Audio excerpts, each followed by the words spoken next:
ખાલી પગે લાગજો. એમ જ ખાલી પગે લાગજો.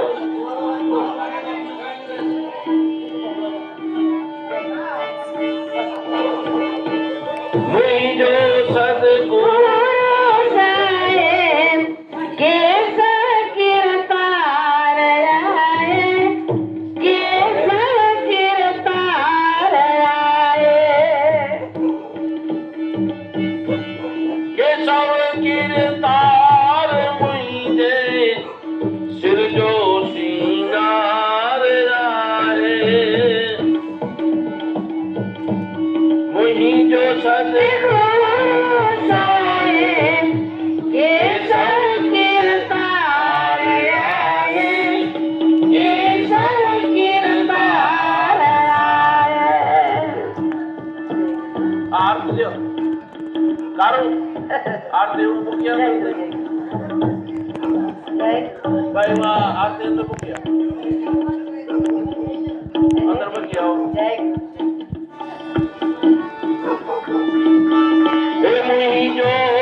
આપણે સદગુરુ પાસે જઈએ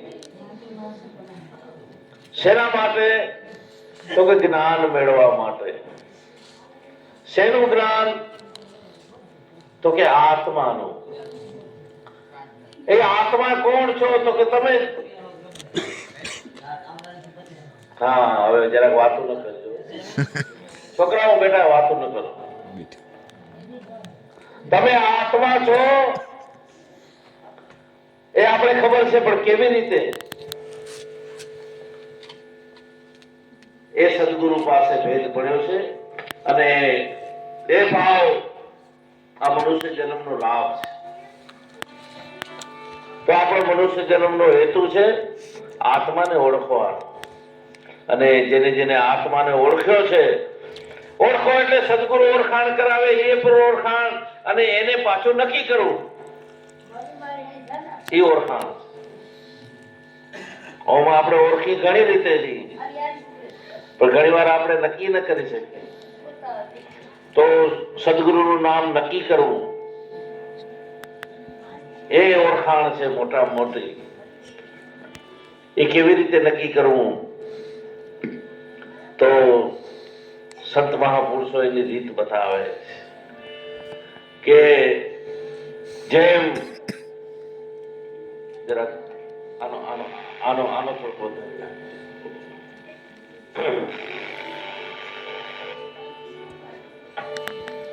બસ બસ બસ બોજો તો. હાલો, આ માઇક નક્કી નહીં કરવા દે.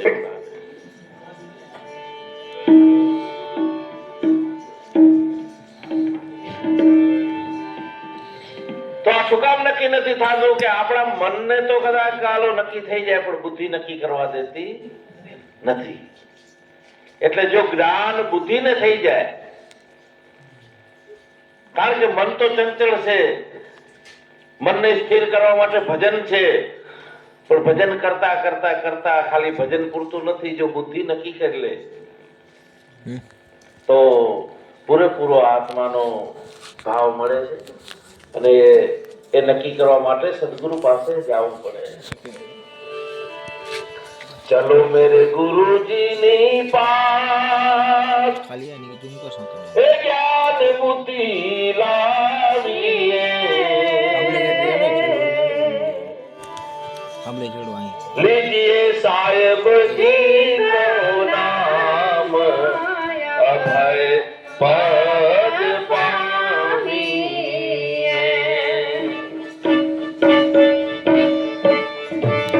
चलो मेरे गुरु जी पास, ए ज्ञान बुद्धि लाइए, आ लीजिए साहेब जी को नाम, अभय पद पानिए। लीजिए साहेब जी को नाम, अभय पद पानिए। तो बुद्धि ने जो ज्ञान થઈ જાય, કારણ કે નક્કી બુદ્ધિ કરે. મનની મોજ તો આવે, આપણે વાત સમજીને ઘણા આત્માને ઓળખાણ થાય, ગુરુ પાસે જાય, થોડીક મજા આવી જાય કે આપણે ગુરુ પાસે ગયા, આત્માની ઓળખાણ થઈ ગઈ, મસ્તી થોડીક ચડે. પણ જો બુદ્ધિને જ્ઞાન નહીં થાય તો એ પાછી વળી મસ્તી ઉતરી જાય છે, એટલે ઘણા વળી પાછા ગુરુને મૂકી દે છે. શું કામ કે બુદ્ધિને જ્ઞાન નથી. તમારી બુદ્ધિ તર્ક વિતર્ક કરે છે.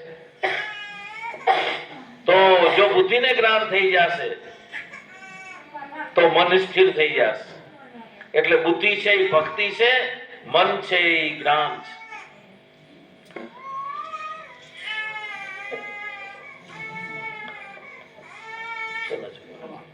તો કબીર સાહેબ કે હાલો ગુરુજી પાસે, એના પાસે જ્ઞાન બુદ્ધિ છે, અને એ જ્ઞાન બુદ્ધિ થી જો આપણે જોશું તો સાચું નામ સાહેબ નું મળી જશે, સાચે સાચો સાહેબ મળી જશે. અને એનું નામ લેવાથી અભય પદ મળે. અમર પદ બધાને મળે, પણ અભય પદ બધાને મળતું નથી. એ તો ગુરુ પાસે ગયા, ને ગુરુ પાસે જેને બુદ્ધિ કામે લગાડી દીધી, પોતાના તર્ક વિતર્ક બધા મૂકી. કારણ કે ગુરુ પાસે જઈએ અને ગુરુના વિચારમાં રહીએ અને એની જ્ઞાન બુદ્ધિમાં જો ધ્યાન દઈએ તો અહીંયા જગત આડું આવે. 7 ભૂમિકાઓ છે, એમાં પહેલી, બીજી, ત્રીજી ભૂમિકા તો બધા પાર કરી જાય. શુભેચ્છા, સુવિચારણા, તન્માનસા, સત્વાપતિ, પદાર્થ ભાવની અંશક્તિ અને તુરિયા. પહેલી ભૂમિકા, બીજી ભૂમિકા બધા શુભેચ્છા એટલે સારા વિચારો, શુભ ઈચ્છા. આપણી શુભ ઈચ્છા શું છે? તો કે આ જન્મમાં ગુરુ કરવા, આ જન્મમાં આત્માને ઓળખો, જ્ઞાનના વિચાર લેવા. એ આપણી ઈચ્છા છે બધાની. આ મનુષ્ય જન્મની શુભ ઈચ્છા એ છે, પણ આપણે ભૂલી ગયા. સંત મહાપુરુષો યાદ કરાવે કે તારી ઈચ્છા તું શેના માટે આવ્યો હતો, આ મનુષ્ય જન્મ શેના માટે લીધો?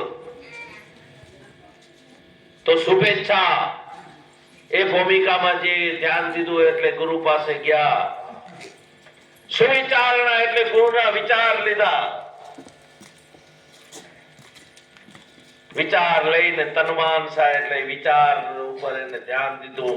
એનો એને અનુભવ કરવા માટે તન્મય બન્યા. ઘણી વાર આપણે વિચાર લઈ આવીએ, ઘણી વાર આપણે ક્યાંકથી વસ્તુ લઈ આવીએ, વસ્તુ લેવાનો આપણો વિચાર આવ્યો, વસ્તુ લઈ આવી પણ વસ્તુનો ઉપયોગ ન કરીએ તો એમ ગુરુના વિચાર પણ લઈએ, બીજી ભૂમિકામાં પણ આપણે જઈએ, પણ એ વિચારમાં જો આપણે તન્મય નહીં થાય તો એ વિચાર પાછા ફેલ જાય. એટલે ત્રીજી ભૂમિકા છે તન્મય.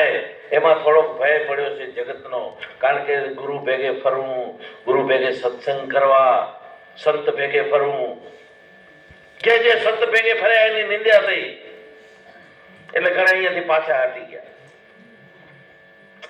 પણ એ નિંદ્યા જેને પાર કરી, એ ભાઈ જેને પાર કરી નાખ્યો, આ જેટલા મહાપુરુષો એ ભાઈ પાર કરી નાખ્યો. જગત ભલે નિંદ્યા કરે, સાધુ સંગ બેઠ બેઠ મીરા કે મેને લોક લાજ ખોઈ. આપણે એટલું તો વિચારીએ ને કે આપણે સંત સાથે બેઠા છીએ, પરમાત્મા સાથે બેઠા છીએ, એમાં વળી ભય છે નો. પણ ઘણાને જગતનો ભય નડે એટલે એ ભૂમિકા પાર કરી શકતા નથી. એટલે સત્સંગ છેટે છેટે કરે રહ્યા, ગુરુને માને, ગુરુને વાતને પણ સમજે, વિચારને કે આ ગુરુએ આ વાતમાં ઓળખાય ને આ વાત એનાથી આગળ ન વધે.